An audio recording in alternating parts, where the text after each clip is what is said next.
Views YouTube ఛానల్ను subscribe చేయండి, మా వీడియోలను లైక్ చేయండి. నమస్కారం. వ్యూస్ ఛానల్కి స్వాగతం. సినిమా పాటలు కొన్ని వినడం కాకుండా చూసినా కూడా అవి మన మీద ఒక తెలియని ముద్ర వేస్తూ ఉంటాయి. అలా ముద్ర వేయడానికి కారణం ఆ పాట చిత్రీకరణలో దర్శకుడు చూపించే శ్రద్ధ. సాధారణంగా మనకి శాంతారాం గారి సినిమాలు చూస్తే పాటలకి చాలా ప్రాధాన్యత ఉంటుంది, చాలా ప్రత్యేకంగా చిత్రీకరిస్తారు ఆయన. మనకి తెలుగులో చూస్తే ఆదుర్తి సుబ్బారావు గారు పాటల మీద చాలా శ్రద్ధ చూపిస్తారు. ఆదుర్తి సుబ్బారావు గారి శిష్యుడైన విశ్వనాథ్ గారు కూడా అదే కొనసాగించారు పాటల విషయంలో. ఇట్లా ఇప్పుడు మనం ఆదుర్తి సుబ్బారావు గారి డాక్టర్ చక్రవర్తి సినిమాలో ఒక పాట గురించి మనం ముచ్చటించుకుందాం. అందులో పాడమని నన్నడగ తగున పదుగురెదుట పాడనా అని చెప్పి అడిగే పాట. అంటే అందులో రెండు ఉంటాయి, ఒకటి గీతాంజలి గారిది, ఒకటి సావిత్రి గారిది. ఇప్పుడు నేను చెప్తున్నది సావిత్రి గారిది. పాడమని నన్నడగ తగున పదుగురెదుట పాడనా. ఆ పాటలో పాట అంతా కూడా ఆయన పదం పదం చాలా చక్కగా చిత్రీకరించారు. అయితే ఒక చిన్న విషయం చెప్పుకుందాం, మొత్తం అంతా కాకుండా. ఒకటి ఏంటంటే, ఫస్ట్ సావిత్రి గారికి వీణ రాకపోయినా వీణ వచ్చినంత బాగా అది పాట పై శృతిలో ఉంటే ఈ చివరి దాకా వచ్చి వాయించడం, కింద శృతిలో ఉంటే వెనక్కి వాయించడం, పాటకి తగ్గట్టుగా చేతులు కదుపుతూ ఆవిడ మీటుతూ ఉండడం అనేది అది దర్శకుడు తీసుకున్న శ్రద్ధ.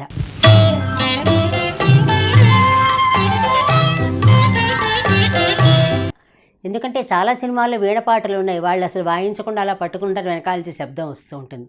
కానీ ఆదుర్తి సుబ్బారావు గారు అలా కాదు. ఒకటి అది. రెండవది, ఈ పాటలో ఏంటంటే మనకి అంటే ముఖ్యంగా మనం చెప్పుకోవాల్సింది ఈ పాటకు సంబంధించి, ఈ సినిమాలో Savitri Jaggayya husband and wife, ANR and Sowcar Janaki గారు వాళ్ళు హస్బెండ్ అండ్ వైఫ్. అయితే జగ్గయ్య ఇంటికి వీళ్ళిద్దరూ వస్తారు. వచ్చినప్పుడు సావిత్రిని పిలిచి పాట వాయించమని అడగగానే ఆవిడ పాడమని నన్ను అడగతగున పదుగురెదుట, అంటే తనకి ఇష్టం లేదు ఎవరి దగ్గర పాడడం, భర్త దగ్గర తప్పించి ఎక్కడ పాడడం ఇష్టం లేదని చెప్పి ఆ పాటలో కూడా వస్తుంది. పాడమని నన్నడగతగున పదుగురెదుట పాడనా. అయితే ఒక చోట అక్కడ ఏంటంటే ఒక పాట ఒక చరణం అయిన తర్వాత చిన్న మ్యూజిక్ వస్తుంది. ఆ మ్యూజిక్ వచ్చినప్పుడు షావుకార్ జానకి ఏం చేస్తారంటే, చేతికున్న కుడి చేతికి రిస్ట్ వాచ్ ఉంటుంది, అది తీసి ఇలా పనిచేస్తుందో లేదా అని చెవిలో పెట్టుకుని కీ ఇచ్చి మళ్ళీ పెట్టుకుని చాలా అసహనంగా కూర్చుంటారు ఆవిడ.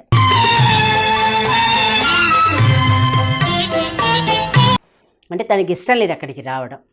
ఆవిడ అలా కూర్చోగానే టక్కున సావిత్రి గారు చిలిపి అల్లరి తెలిసినంతగా వలపు తెలియని గోపకాంతలు అనే వాక్యాన్ని పాడతారు అక్కడ.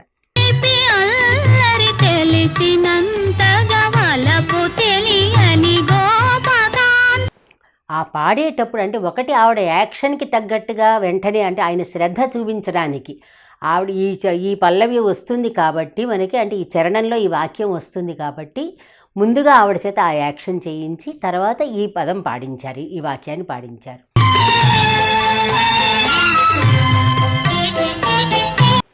పాడేటప్పుడు నిజంగా హ్యాట్స్ ఆఫ్ చెప్పాల్సింది ఏంటంటే సావిత్రి గారికి, ఆ కళ్ళల్లో ఆవిడలో అంటే షావుకార్ జానకి ప్రవర్తనకి సంబంధించిన భావాన్ని కళ్ళతో పలికిస్తారు ఆవిడ.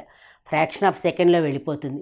చిలిపి అల్లరి తెలిసినంతగాని వీణ మీద వాయిస్తూ కళ్ళతోటి ఆవిడ నటించారు.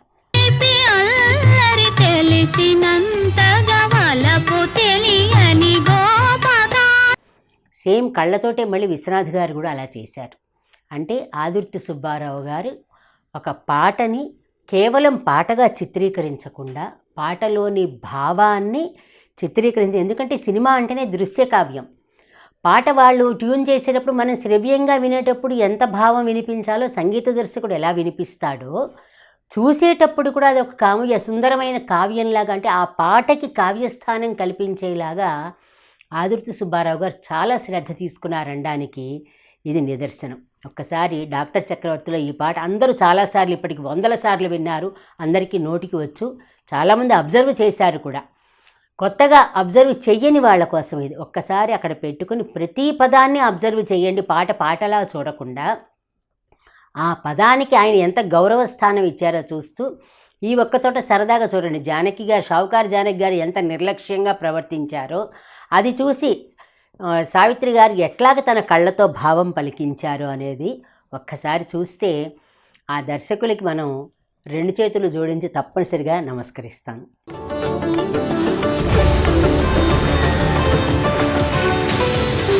వ్యూస్ యూట్యూబ్ ఛానల్లో లైక్ చేయండి, షేర్ చేయండి, సబ్స్క్రైబ్ చేయండి.